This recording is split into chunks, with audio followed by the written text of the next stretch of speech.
To start, I'll import my footage into Adobe Premiere Pro using the new extension.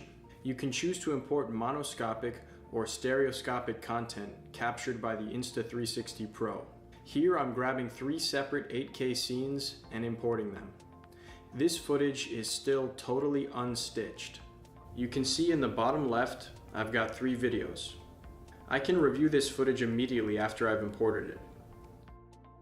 The footage will play back at a reduced frame rate based on the performance of my computer and stitch in real time so that I can easily see how the final result will look.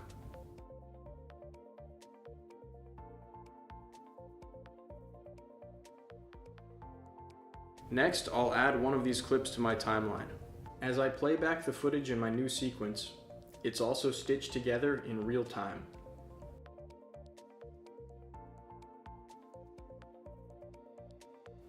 The frame rate and resolution are reduced to ensure smooth performance, but if I'd like to get more precise, I can scroll through my original material, frame by frame.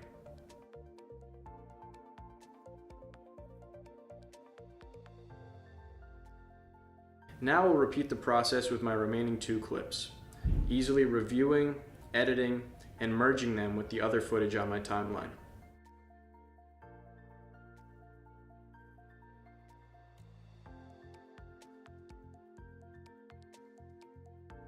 I'm also free to add transitions, text, and any other effects as I normally would, even though my original footage is still not stitched.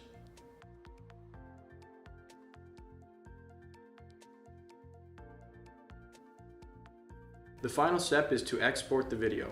It's at this final step that the full quality footage is stitched together using Insta360's optical flow stitching algorithm.